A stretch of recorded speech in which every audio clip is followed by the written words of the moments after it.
You ever notice how the people with the least authority are always the fastest to call the cops? The rain had just started when the tow truck rolled into my driveway at 2:13 in the morning, amber lights spinning across wet asphalt like a crime scene. I stood under the porch roof with a mug of cold black coffee in my hand while diesel fumes drifted through the humid Texas air. The chain on the tow rig clanked against the pavement as the driver climbed out and pointed toward my truck like he already owned it. Across the street, porch lights flicked on one by one. Curtains shifted. Phones appeared in windows. Willow Creek Estates loved a midnight spectacle almost as much as they loved pretending they were above everyone else. Then Patricia Whitmore stepped out of her white Lexus wearing a cream-colored raincoat and that same polished smile she used whenever she finds somebody over mailbox paint. Even at midnight she looked camera-ready. Perfect blonde hair. Pearl earrings. A clipboard tucked against her chest like a sheriff's badge. "That's the vehicle," she told the deputy standing beside her. "He's trespassing on HOA property and refusing multiple removal notices." The deputy adjusted his flashlight toward me. The beam bounced off the puddles near my boots. "Sir, we received a complaint saying you're illegally occupying restricted community land." I almost laughed. Almost. Instead, I took another sip of coffee and looked past him toward the giant stone entrance sign they built 6 months earlier. Willow Creek Estates. Luxury living starts here. Funny thing about luxury communities. Most people living there never actually own the ground beneath them. Patty folded her arms like she was finally getting the ending she wanted. For 3 straight months she'd been trying to push me out after I moved into the old cedar house bordering the subdivision. First came the violation letters taped to my gate. Then the fake fines. Then the security patrols following my truck every time I drove past their precious clubhouse. All because I told her one sentence the day she knocked on my door holding HOA paperwork. "I'm not in your HOA." The smell of wet grass and fresh concrete filled the air while rain ticked softly against the hood of my truck. Somewhere deeper in the neighborhood, a dog barked once, then went quiet. Patty took a slow step toward me, heels clicking against the pavement. "Last chance, Mr. Calloway," she said sweetly. "Move your truck and leave peacefully before this becomes embarrassing." The tow operator reached for the winch controls. Metal rattled. The deputy shifted awkwardly like he already regretted being there. I looked at Patty for a long second. Really looked at her. The confidence. The smugness. The absolute certainty that she controlled this neighborhood. Then I glanced toward the subdivision behind her. Nearly 200 homes sitting under warm yellow porch lights. 200 families sleeping peacefully without the slightest clue their entire neighborhood had just changed ownership 48 hours earlier. I set my coffee mug down on the porch rail and finally spoke. "You might want to stop that tow truck," I said calmly. "Because as of Tuesday morning, I'm your new landlord." The rain stopped almost immediately after I said it. Funny how silence hits different when rich people realize they might not be in control anymore. The tow truck driver froze with his hand still resting on the winch controls while the deputy slowly turned toward Patty. Her smile did not disappear right away. It tightened first. Like somebody pulling piano wire too hard. "Excuse me?" she asked, her voice suddenly thinner than before. I stepped off the porch, boots crunching against wet gravel, and reached into the inside pocket of my canvas jacket. The cold air smelled like soaked cedar and motor oil drifting off the tow truck engine. I pulled out a folded packet of documents sealed inside a clear waterproof sleeve. County records. Lease transfers. Ownership agreements. The kind of paperwork most people never read until their entire life depends on it. "You called the cops because you thought I was violating HOA rules," I said calmly. "Problem is, your HOA does not actually own this land." The deputy took the paperwork carefully, flashlight beam bouncing across the pages while rainwater dripped from the brim of his hat. Patty let out a short laugh that sounded forced and brittle. "That is ridiculous. Willow Creek Estates owns every parcel inside this community." "No," I said. "You own structures. The land underneath them belongs to Willow Creek Development Holdings." Or at least it used to. Her face changed right there in the driveway. Just for a second. A flicker behind the eyes. Recognition. Fear. She knew the name. That was the first moment I realized Patty Whitmore had been bluffing her way through this neighborhood for years. The deputy looked back at her. "Ma'am, do you know anything about this?" "Of course not," she snapped too quickly. "This man is trying to intimidate residents with fake legal paperwork." But I could already hear the uncertainty spreading through the crowd gathering across the street. Neighbors standing in slippers and robes whispering under porch lights. Somebody lowered their phone camera. Somebody else walked closer. Wealthy communities survive on confidence. The second uncertainty enters the room, everything starts cracking. I leaned against the hood of my truck and watched Patty carefully. "You should probably call your board attorney," I told her. "Because Tuesday morning I acquired controlling interest in the company holding every active ground lease in Willow Creek Estates." The tow truck driver muttered something under his breath and quietly stepped away from my truck. Smart man. Patty stared at me like she was trying to force reality backward through sheer entitlement. "That is impossible." "Not really. Your development company was 6 months from bankruptcy. Property taxes overdue. Commercial debt underwater. Half the residents here did not even know they were living on 99-year leasehold agreements." The deputy slowly handed the documents back to me. His entire tone changed after that. More respectful. More careful. "Sir," he said quietly, "sounds like this may be a civil matter." Patty spun toward him so fast her earrings flashed under the streetlights. "Civil matter? He is harassing this community." I could smell her expensive perfume mixing with damp air and cigarette smoke lingering from somebody's garage nearby. "No," I said. Softly. "I just moved into it." Somewhere behind us, thunder rolled low across the hills. And for the first time since I bought that old cedar house beside the subdivision, Patricia Whitmore looked like somebody standing on ice she had just realized was cracking underneath her feet. By sunrise, the entire neighborhood already knew my name. That is the thing about gated communities. Gossip moves faster than wildfire when property values are involved. I woke up to the low hum of sprinklers spraying across perfectly trimmed lawns and the smell of fresh mulch drifting through my kitchen window. My old cedar house sat just outside the decorative stone entrance of Willow Creek Estates, close enough to hear their morning traffic but far enough to remind me why I hated planned communities in the first place. I stood at the stove cooking eggs while my phone buzzed nonstop across the counter. Unknown numbers. Voicemails. One board member even left a polite message asking if we could discuss some misunderstandings over coffee. Funny. 6 hours earlier they were trying to tow my truck out of my own driveway. Now suddenly everybody wanted to talk. I ignored every call. Outside, a landscaping crew trimmed hedges with gas-powered trimmers that whined like angry hornets. The smell of gasoline and wet grass carried through the screen door while I sat at my kitchen table reviewing county documents for the 100th time. 42 pages of lease agreements. 99-year land contracts signed back in 1987 when the original developer built Willow Creek Estates on leased commercial acreage instead of selling the parcels outright. Most residents never understood the difference. They saw mortgages and assumed ownership. But technically, they owned wood, drywall, and shingles. I owned the dirt underneath all of it. Around 10 in the morning, a white golf cart rolled slowly past my driveway. Then another. By noon, people were openly stopping near my mailbox pretending to admire trees while staring at my house like I was some kind of escaped zoo animal. That afternoon Patty finally showed up in person. No police this time. No tow truck. Just her standing at my front gate wearing oversized sunglasses and holding a leather folder against her chest like armor. I could hear cicadas buzzing in the oak trees while heat shimmered off the blacktop road behind her.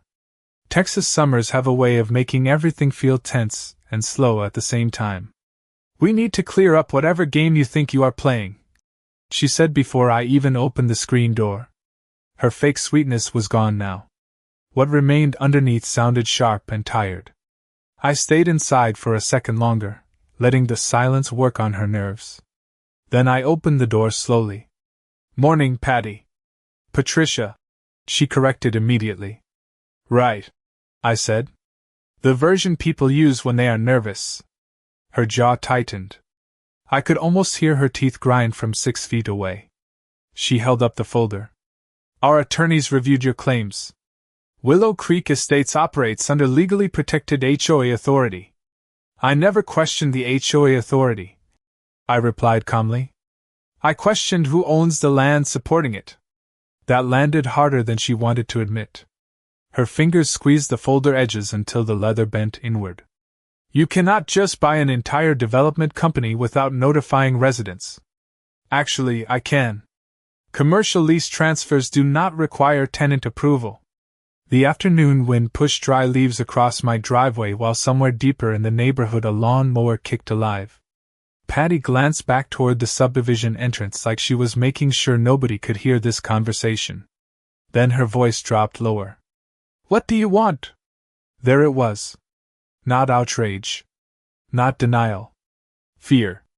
Real fear finally creeping through the cracks. I looked past her toward the giant stone HOA signs sitting under rows of imported palm trees and expensive landscaping paid for by people who thought rules made them powerful. "Honestly?" I said quietly. "At first I just wanted peace and quiet. But after you sent cops to my house at 2 in the morning..." I let the sentence hang there unfinished. The hot air felt electric between us. Patty swallowed hard. And for the first time since I moved here, the woman who controlled everybody else suddenly looked like somebody realizing she might not control anything at all. 3 days later, Willow Creek Estate stopped feeling like a neighborhood and started feeling like a courtroom waiting for a verdict. Every conversation died the second I walked past. Golf carts slowed near my driveway. Curtains shifted behind expensive plantation shutters. Even the security guard at the front gate stopped pretending to check my license plate every time I drove through. The fear was spreading now, and fear makes people do stupid things. Around 5 in the evening, I was replacing an old fence hinge near my property line when I heard the familiar crunch of luxury SUV tires rolling across gravel. Patty's white Lexus stopped hard enough to spray dust across my boots. The driver door swung open before the engine even shut off. She came marching toward me carrying a thick stack of papers clipped inside a blue legal binder. No sunglasses this time. No polished smile either. Just anger. Raw and desperate. The summer heat wrapped around everything like a wet blanket. Sweat trickled down my back beneath my work shirt, while the metallic smell of hot tools and dry cedar drifted through the air. Patty stopped 10 feet away and shoved the binder toward me like she was serving a warrant. "You need to sign this immediately." I glanced at the front page without taking it. Emergency Community Stabilization Agreement. I almost admired the creativity. "What exactly am I stabilizing?" I asked calmly. "You are creating panic among residents," she snapped. "Property values are already dropping because of your claims." "They are not claims. They are interpretations. County records are not interpretations, Patty." Her nostrils flared slightly every time I used her first name. She hated losing control of conversations. "Our attorneys prepared a settlement offer," she continued. "You will receive a compensation payment in exchange for transferring your lease interest back to the HOA Management Corporation." There it was. Finally. They were scared enough to negotiate. I leaned against the fence post and wiped grease from my hands with an old rag while cicadas screamed from the oak trees overhead. "How much?" I asked. $200,000. I actually laughed that time. Could not help it. The sound echoed across the dry yard sharp enough to make her face redden instantly. "Patty," I said softly, "your clubhouse fountain alone costs more than that." Her expression hardened. "You are not understanding the situation." "No. You are not understanding it." I walked past her toward the mailbox and pulled out a thick certified envelope that had arrived 20 minutes earlier. The timing could not have been more perfect. I held it up slightly. "You know what this is?" She said nothing. "State audit notice," I opened the envelope slowly while she watched every movement like somebody waiting for a bomb to explode. The paper crackled in the hot wind.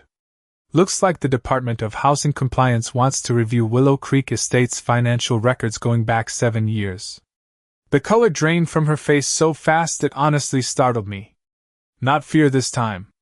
Panic. Deep panic. The kind that hits people when they realize somebody else already knows where the bodies are buried, financially speaking. That is confidential HOA business, she said quickly. Not anymore. Once I acquired controlling land interests, I gained access rights to development compliance filings. She took a step closer, lowering her voice almost to a whisper. Listen to me carefully. You have no idea how complicated this neighborhood is. The strange thing was, she sounded sincere for the first time since I met her. Somewhere nearby, thunder rumbled low across the hills again, while sprinkler systems clicked alive one by one across perfectly manicured lawns. The whole neighborhood smelled like wet soil and expensive fertilizer. I folded the audit notice carefully and slid it back into the envelope. Actually, I said quietly, I think I am finally starting to understand exactly how this place works. And judging by the way Patty Whitmore suddenly looked over her shoulder toward the subdivision entrance, she knew the real problem was not me anymore. The real problem was what the audit was about to uncover. The first resident showed up at my door the next morning carrying a pie and 20 years of regret. Her name was Linda Harper. Retired elementary school teacher, late 60s, silver hair pinned neatly behind her ears. She stood on my porch gripping the pie dish so tightly her knuckles looked pale against the ceramic. The smell of cinnamon and baked apples drifted through the cool morning air while sprinklers hissed softly across the neighboring lawns. I think Patty stole from us, she whispered before I even invited her inside. That sentence changed everything. By noon, 3 more residents had quietly visited my house. Then 5. Then 8. People who had spent years terrified of HOA fines suddenly started talking the second they realized Patty might not be untouchable anymore. One man brought copies of violation notices totaling almost $18,000 over mailbox regulations and lawn edging. Another resident showed me invoices for mandatory landscaping upgrades that somehow traced back to Patty's brother-in-law's contracting company. Every conversation sounded the same. Same fear. Same frustration. Same exhaustion from living under a woman who treated HOA bylaws like royal decrees. I sat at my kitchen table surrounded by folders while sunlight pushed through dusty cedar blinds and thin golden stripes. Coffee went cold beside stacks of paperwork as the pile kept growing higher. Financial statements. Security invoices. Legal threats. Special assessments. The deeper I dug, the uglier it got. Patty had not just been abusing authority. She had built an entire machine around it. Around 3 in the afternoon, I drove down to the county records office 30 minutes outside town.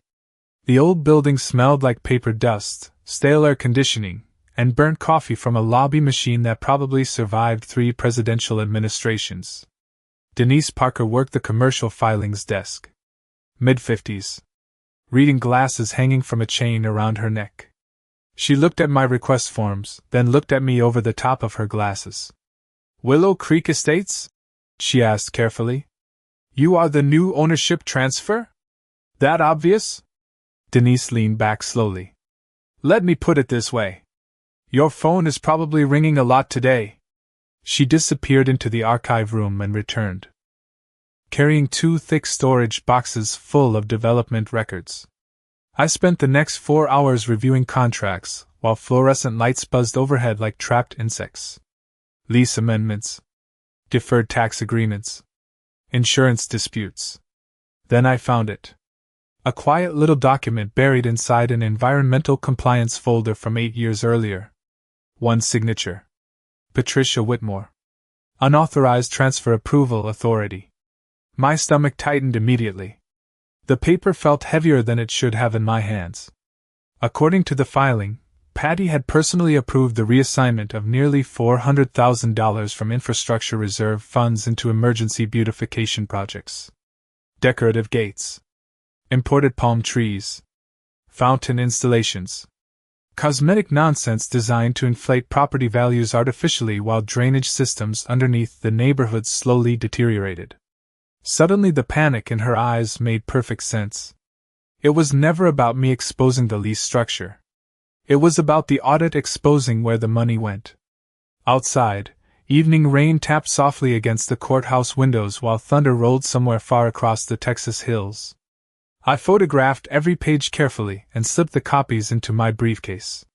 When I finally walked back to my truck, my phone was vibrating again. Unknown number. I answered without speaking. Heavy breathing for 2 seconds. Then Patty's voice came through low and sharp like broken glass. You need to stop digging. The parking lot smelled like wet asphalt and gasoline after the rain. I leaned against my truck door and watched storm clouds crawl slowly across the darkening sky. That sounds less like an HOA president, I said calmly, and more like somebody worried about prison. Silence. Then the call disconnected instantly. I stood there for another moment listening to distant thunder echo across the county buildings. And for the first time since this whole thing started, I realized Patty Whitmore was no longer trying to protect her neighborhood. She was trying to save herself. The emergency HOA meeting started at 7 o'clock sharp on Thursday night, and by 6:30 the clubhouse parking lot already looked like a political rally.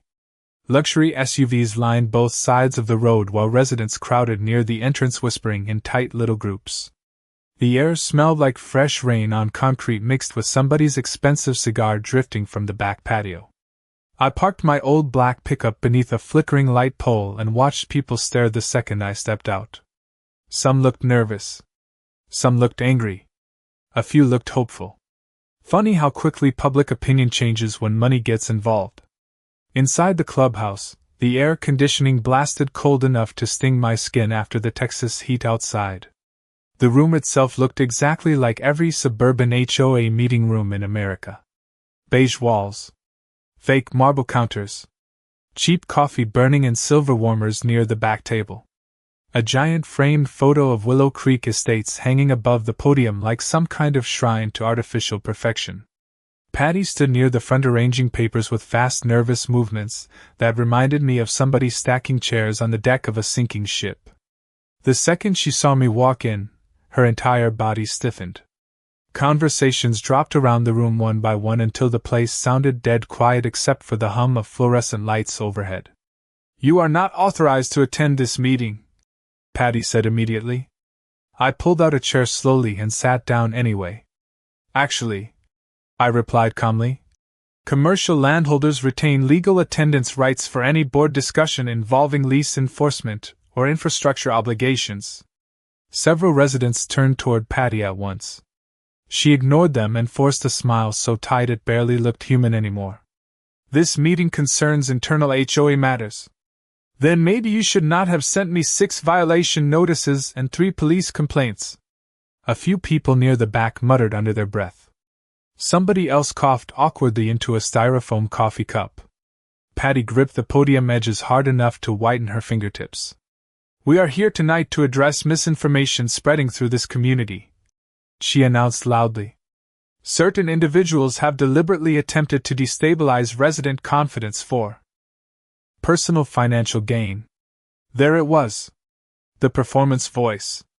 The polished politician tone she used whenever she wanted scared homeowners to fall back in line. I stayed quiet and let her talk. People always reveal more when they think they still control the room. She spent nearly 20 minutes attacking me without saying my name directly. Predatory investors. Hostile acquisition tactics. Outsider manipulation. The whole thing sounded rehearsed. But the deeper she went, the more residents started exchanging uncomfortable looks. Especially after several board members refused to make eye contact with her anymore. Then came the mistake that destroyed her. Patty held up a thick binder toward the crowd. "Every financial transaction made by this board has been fully documented and legally approved under my administration." I heard it immediately. Under my administration. Not under board approval. Not under legal counsel. Hers. I slowly opened my briefcase and pulled out the audit documents from county records. The sound of the metal clasp snapping open echoed sharply through the silent room. Patty stopped talking mid-sentence. "That is interesting wording," I said calmly.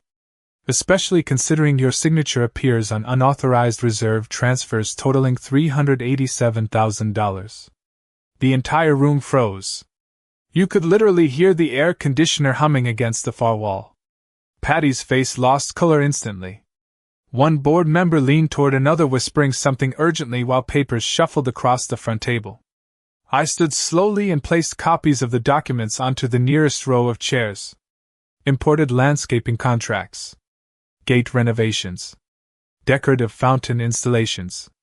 Meanwhile, your underground drainage maintenance fund dropped below state compliance minimums 2 years ago. Residents started grabbing papers from each other.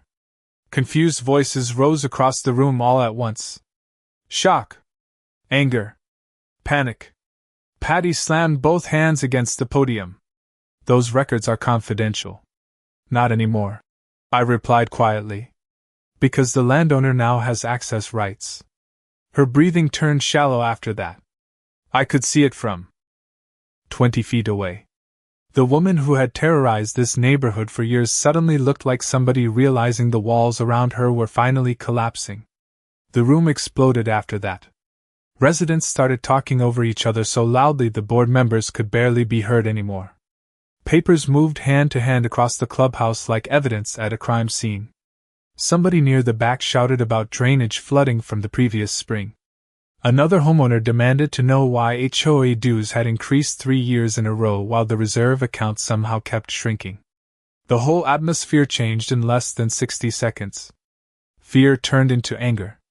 And anger spreads fast when wealthy people realize somebody may have been stealing from them. Patty kept trying to regain control, but every word out of her mouth only made things worse. "These are preliminary accounting discrepancies," she snapped while gripping the podium with both hands. "Nothing illegal has occurred." A man near the front stood up so fast his folding chair scraped loudly across the tile floor. Robert Hastings. Retired commercial pilot. I recognized him from the violation files residents had shown me earlier that week. Patty fined him nearly $12,000 over approved patio renovations. "Then why does your signature appear on every transfer?" he demanded. Patty opened her mouth, then closed it again. The silence that followed felt heavy enough to crack glass. I stayed seated near the side wall watching the room unravel itself. That was the funny part. I did not actually need to attack her anymore. Once people lose faith in authority, the collapse becomes self-sustaining. A woman near the coffee table suddenly raised one of the audit copies into the air. "What is Magnolia Exterior Solutions?" she asked sharply. My eyes narrowed immediately because I already knew the answer. Magnolia Exterior Solutions was the landscaping contractor receiving nearly half the reserve transfers. Also owned by Patty's brother-in-law according to county business records. Patty's face tightened again. "Those improvements increased neighborhood value. Using emergency infrastructure funds?" Another resident shouted back. The fluorescent lights above flickered softly while voices rose louder across the clubhouse. Cheap coffee and nervous sweat mixed in the stale cold air. One board member quietly stood up and moved his chair farther away from Patty without saying a word. That tiny movement hit harder than any accusation in the room. Even her own people were abandoning her now. Then the clubhouse doors opened again. 2 men in dark gray suits stepped inside carrying leather briefcases and rain-speckled folders. The entire room went silent almost instantly. One of them scanned the crowd calmly before speaking. "Patricia Whitmore?" Patty froze behind the podium. The taller man removed a badge wallet slowly from inside his coat pocket. "State Housing Compliance Division. We need to discuss several financial irregularities connected to Willow Creek Estates." You could practically feel the oxygen leave the room. Somebody near the back whispered, "Oh my God!" Patty tried recovering immediately. "This is highly inappropriate timing. We are conducting a private board meeting." "Not anymore," the investigator replied calmly. "Under current landholder review authority, this meeting falls under active compliance oversight." Her eyes snapped toward me so fast it almost looked painful. That was the moment she finally understood the full trap she had walked into. I never needed police. I never needed threats. I just needed documentation and patience. The same woman who weaponized bylaws against everyone else had spent years leaving a paper trail wide enough to bury herself with. Rain tapped softly against the clubhouse windows while thunder rolled outside over the dark Texas hills. Nobody moved. Nobody even touched their coffee anymore. The investigator opened his folder and removed another stack of papers thicker than the first. "Mrs. Whitmore," he said evenly, "we are also reviewing allegations regarding unauthorized enforcement actions against residents outside HOA jurisdiction." Several heads slowly turned toward me after that. Patty looked like she might say something, but no words came out this time. Just silence.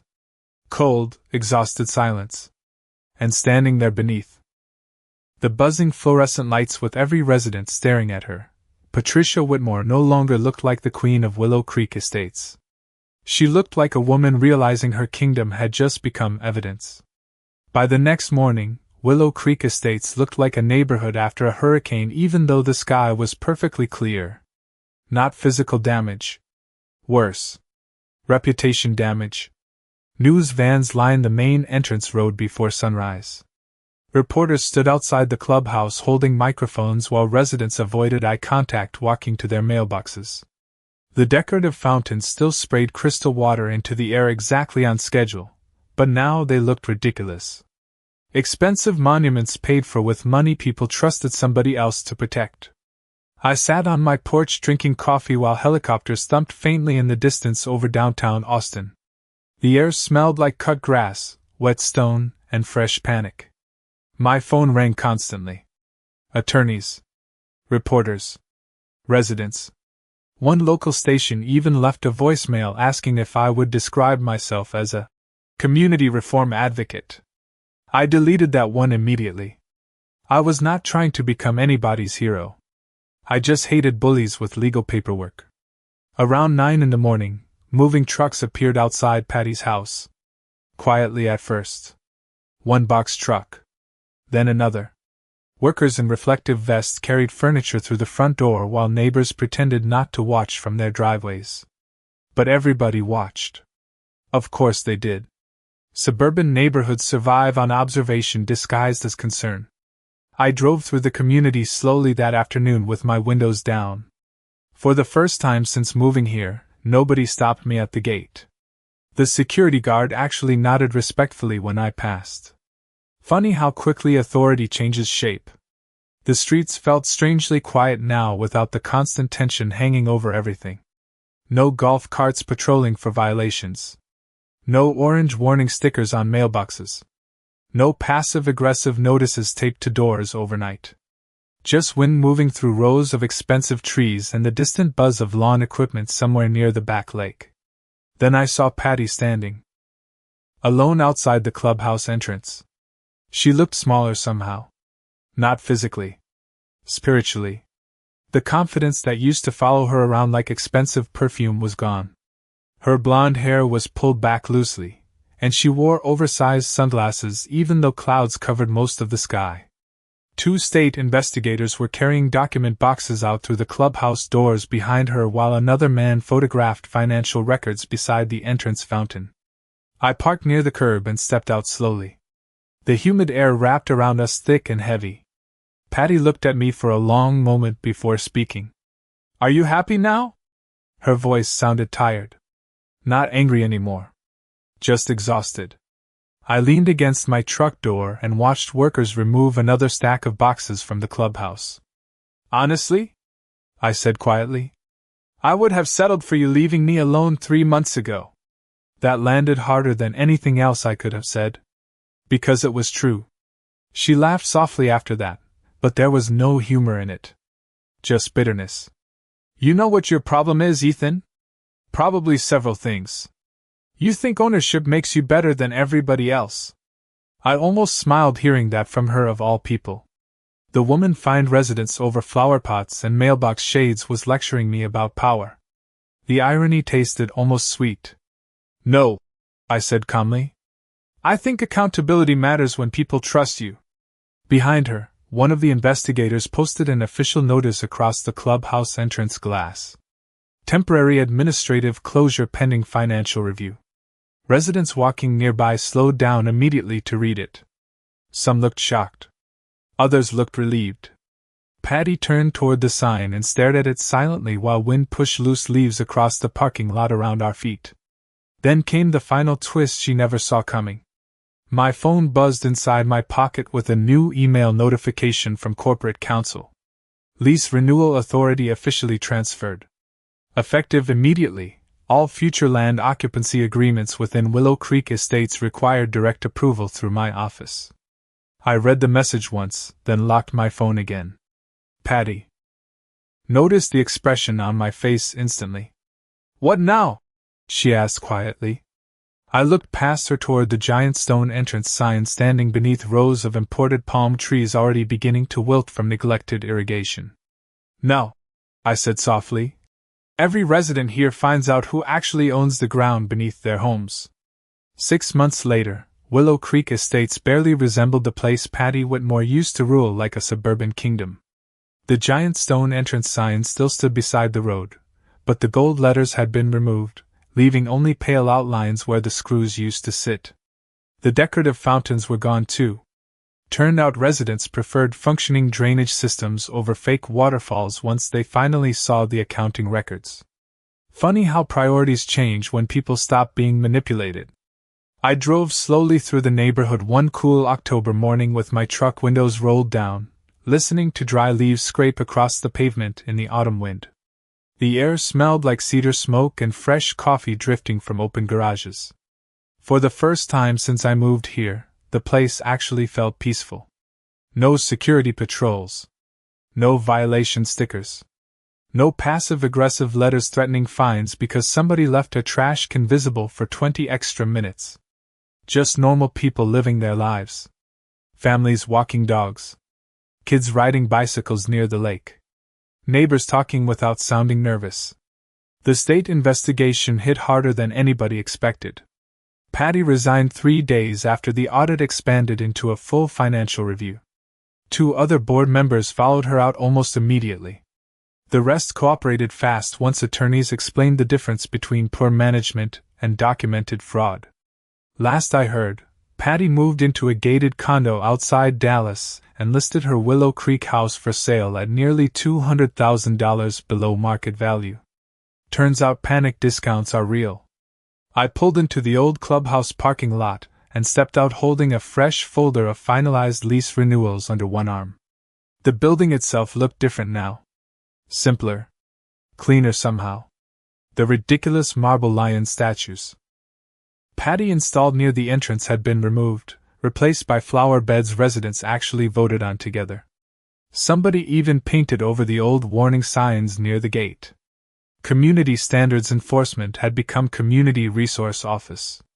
Amazing what happens when people stop confusing control with leadership. Linda Harper waved at me from near the entrance carrying grocery bags in both hands. "Morning, Ethan," she called out with an easy smile. "You heading into the board meeting?" "Trying to." "Good luck," she laughed. "These people argue longer about landscaping than Congress." I smiled back and kept walking.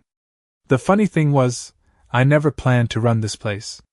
I bought the leaseholding company because the numbers made sense. That was all. But somewhere between the fake fines, the midnight police calls, and the residents finally realizing how badly they had been manipulated, the whole situation turned into something bigger than a real estate deal. The new HOA board operated differently now. Open records. Public votes. Independent accounting. No more hidden contracts. No more intimidation disguised as community standards. And the first rule they passed unanimously? No enforcement action could ever be issued against properties outside official HOA jurisdiction again. I stood for a moment outside the clubhouse doors listening to laughter echo from inside while sunlight reflected softly off the lake beyond the neighborhood.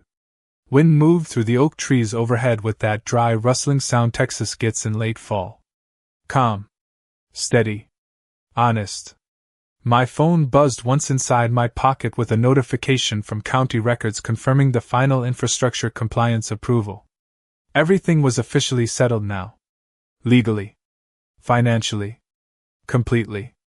I looked back one last time toward the entrance road where Patty once stood beside police cars convinced she controlled this entire neighborhood. The same woman who called me a trespasser without ever understanding whose land she was standing on. That was the part one kept thinking about. People like Patty always believe power comes from rules, titles, committees, or the loudest voice in the room. But real power is quieter than that. Real power sits patiently inside contracts, deeds, signatures, and truth. And sometimes the man everyone tries hardest to remove is the only person holding the ground together underneath their feet.